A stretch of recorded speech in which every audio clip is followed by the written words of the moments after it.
make things. We use our hands, minds, and machines to build, to fix, to improve. We're known as do-it-yourselfers, home improvement fans, fix-it fanatics, inventors. At our core, though, we're all makers.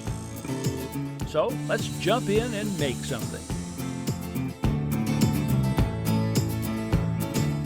Hi, I'm Ron Hazleton. Welcome to the show. Today we're going to build one of my favorite outdoor structures, an arched garden arbor. Now, arbors have a graceful form that adds a pleasing touch to just about any yard. They can also provide shaded seating, act as a focal point for an outdoor space, or, as in this case, create an inviting passageway. Then I'll show you several ways to cut multiple pieces of wood to precisely the same length, and introduce you to one of my favorite glues.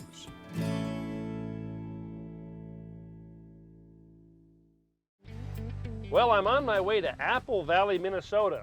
Now, Ernie and Dana want to build a garden arbor, so I'm going to give them a hand. And why did you guys decide on this spot? I mean, I think it's a good spot, but is there any particular reason here? Well, you know, we both like to garden, obviously, but we also have our ways. So this is Dana's garden, and this is my garden, and I don't know that this spot will ever be filled if it was just left to us in our gardens. I think it's perfect. It is sort of like a passageway. Yep. From this lawn over here to this one. It's also almost really defined by your flower beds. Well, here's the sketch. The arbor will be open on the sides except for a pair of benches looking out on both gardens. It will be topped by a gracefully curved, semi-open canopy. I think it's perfect. This is a great way to start. We've We begun agree. to come together already, haven't we? It's working. We use 2x4s to experiment with the orientation of the arbor, determining whether we want it angled more toward the backyard or toward the house. Then we decide how wide we'd like it. I think you're probably looking at a path with the benches because they're not really wide seats. Oh, Maybe that's like plenty. 3.5 feet. Okay. Yep. Traditionally, arbors are a little wider than they are deep. I guess what I would suggest is that maybe we bring this up a little bit, so maybe it's 6 wide by 5 deep to give us that proportion. Okay, as long as there's enough room to sit on the benches, I think that would look good. There will be. This won't affect the room on the, oh, you mean side by side? Right. Yeah. You'll have 5 feet. Turn around. Does that mean you'll sit next to me on one of the benches? Me? Yeah. Okay. No problem. Thanks. No, you'll have room to spare. I appreciate that. With an agreement on layout, we use framing squares to make sure the corners are a perfect 90 degrees. Then we mark them with chalk and remove the 2x4s. Now, at each corner here, we've got to dig a post hole. And I understand it gets kind of cold here. A little bit. This is Minnesota, after all. Yep. We've got to go down 42 inches, 3.5 feet, in order to get below the frost line. Otherwise, the ground could freeze and start pushing the posts up, and that wouldn't be a good thing for an arbor. And you said we had to dig.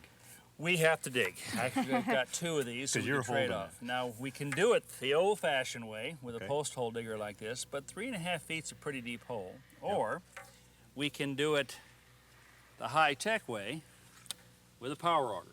You guys can vote. Power auger looks kind of cool. Boy, that was easy. What's the vote again? Power auger. Power auger. We've already checked with the utility companies to make sure there are no underground pipes or cables. So we're clear to bore our holes. Start her up. Here we go. As we bore deeper, it helps to lift the auger every few seconds to clear some of the soil. And down. Okay. Now, that's about as far as we can go with that auger on there. Okay. So what we're going to do is take the engine off, Yep. put an extension on here, and go a little deeper. Sounds good. Okay? We remove the steel pin holding the power unit to the auger, insert the extension, slide the pin back in, then remount and pin the motor. Ready? Go.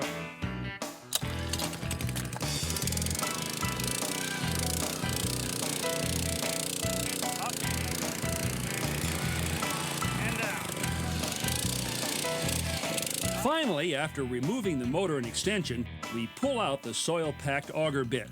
Then bore 3 more holes the same way.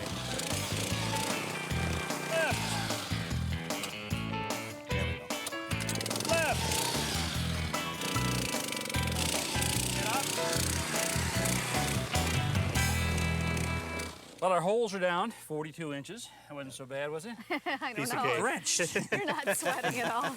Now, I'm just going to put a couple inches of rock in here for drainage. We pour crushed rock into the bottoms of all 4 holes.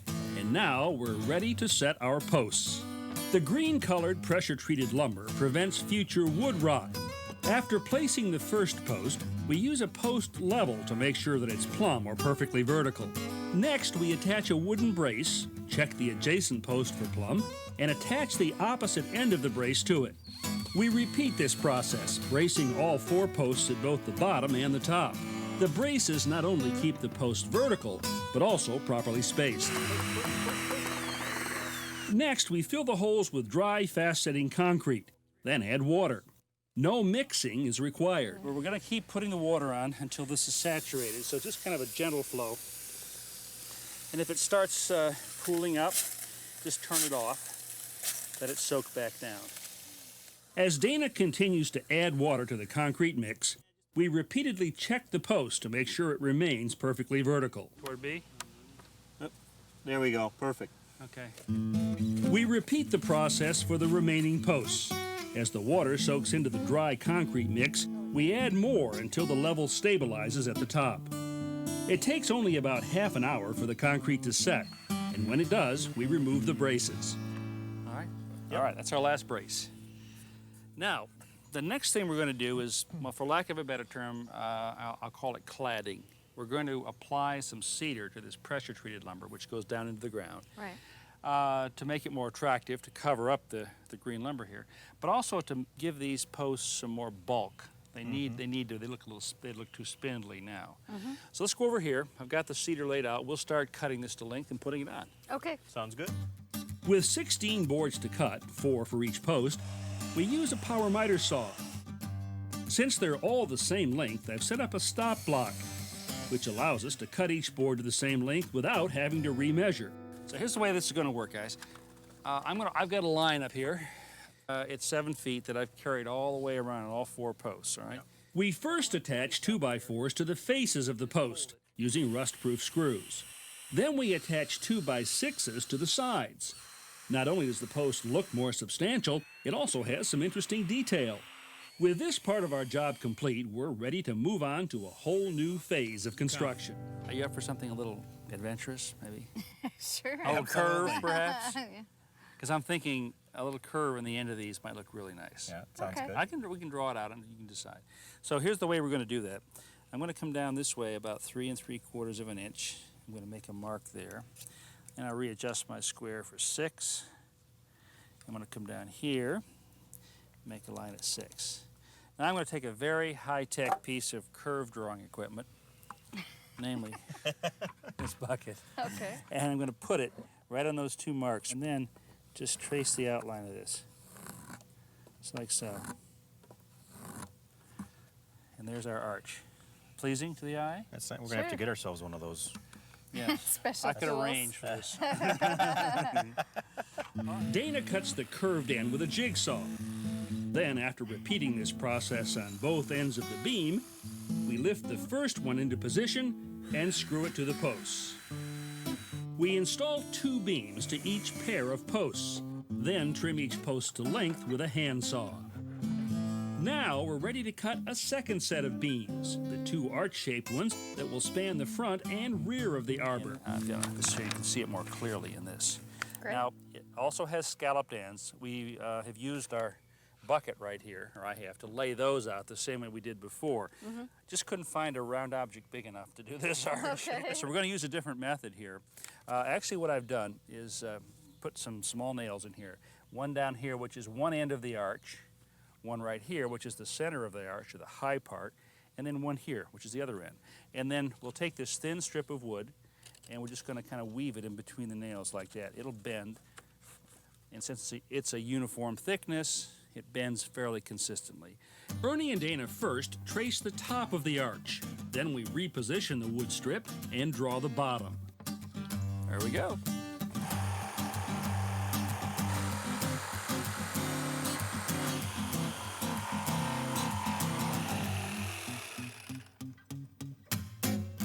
Now these are the 2 arches that you guys cut.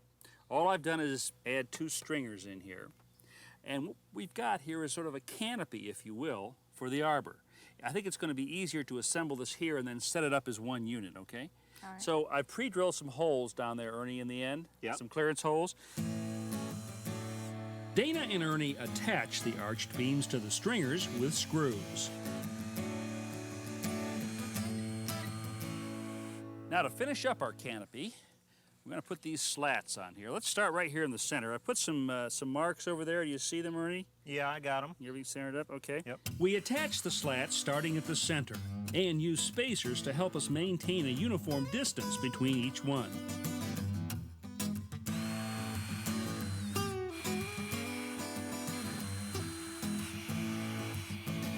With our canopy now assembled, we lift it up onto the beams, position it, and finally secure it in place by angling a couple of rust-proof screws into each corner. Next, we move back down to ground level in order to install 4 brackets that will support our 2 benches. Each bench seat consists of a pair of 2x6 cedar boards, and once they're screwed down, our arbor is complete. You know, this is only going to get better with time. Vines coming up the side, the wood kind of graying down a little bit. You see it? Absolutely. I would suggest that you put a preservative on here. You don't have to change the color of it, but you want to protect it. You know, I just got one question for you. Are you going to sit here on one side looking at your own garden and sort of admiring it, or are you going to look at the other person's garden? Well, we decided at Switzerland that we could sit on either side, And even though we might differ on gardening tips, we have one habit in common, and that is at the end of every job, we toast. So cheers to a job beer. well done. Okay. We appreciate it. A Minnesota tradition. Yeah. huh? Absolutely. Great job, guys. Thank you. An arbor is an excellent addition to almost any size garden. In small spaces, it allows the garden to expand upward. And in larger yards like this one, it can also be a decorative passageway, a transition from one area to another. For Ernie and Dana, it's both of these things, as well as the marital bridge joining their 2 terrific gardens. Now, anytime you've got to cut 2 or more pieces of wood to exactly the same length, this is the way you don't want to do it. You don't want to take a tape measure and measure and mark each one, because every time you do this, you can introduce a small error, and in some projects, that can be critical. But here are 4, count them, 4 ways to cut multiple boards to precisely the same length. Method 1. Measure and mark 1 board, then cut it to length.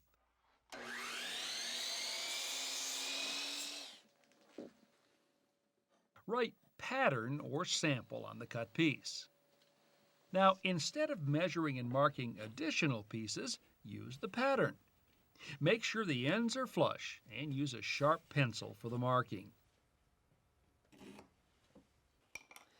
Now remember, it's important to use the same pattern every time. If you start changing patterns, you can start changing the length of the wood you're cutting. Now the second way to cut multiple pieces to exactly the same length is to lay them down on a bench top, square up the ends, clamp them together,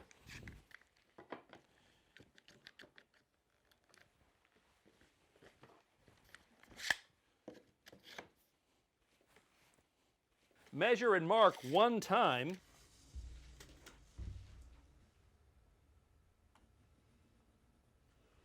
and then cut all 4 pieces at once.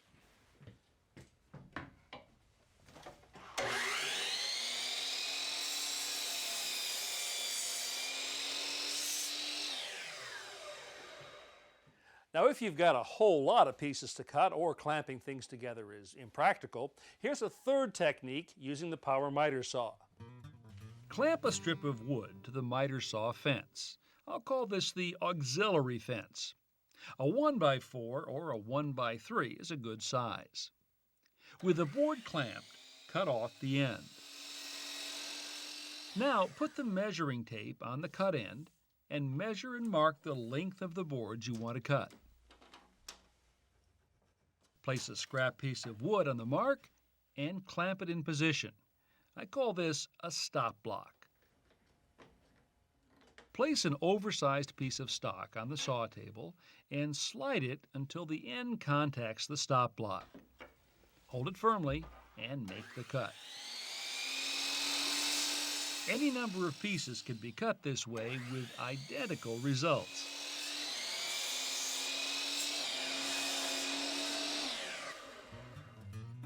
And finally, here's how to use that same stop block technique on a table saw. In this case, I'll screw the auxiliary fence to the table saw miter gauge.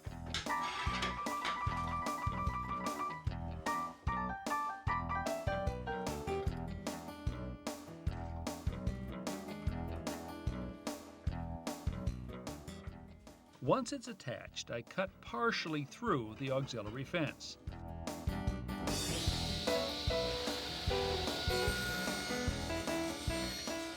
Then, drop the end of the tape into the saw kerf, measure down the fence, mark the finished length of the boards I'm cutting, and clamp on the stop block.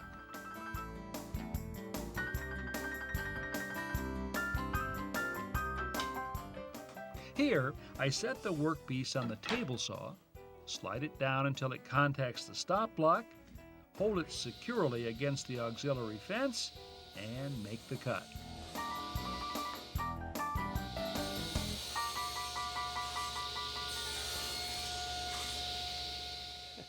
Well, you can't get much better than that. 4 ways to make repetitive cuts that are virtually identical. In this week's sweepstakes, we're giving away a Ryobi 4-piece lithium-ion compact combo power tool kit. It includes a circular saw, a work light, cordless drill and charger, and reciprocating saw, all in a rugged carrying case. Now these tools are powerful, yet compact, lightweight, and easy to handle. The lithium-ion batteries hold a charge 40% longer. To enter the sweepstakes, just go to ronhazleton.com and click on the sweepstakes banner. The toughest thing about gluing something like this broken china dish is clamping or holding the pieces together while the glue dries. That's why this is a perfect application for cyanoacrylates. Now, these are sometimes called instant glues. They're very easy to use. In this case, I'm just going to put some glue on this edge here. I'm not going to make any effort to smooth this out. Actually, what I kind of want is a sort of a little bead going here. But I do want it to be continuous because this is going to have to hold liquids. All right. Now that's on. I'm going to press these 2 pieces together. Just hold them, just like this. Now the thing about cyanoacrylates is they come in different thicknesses.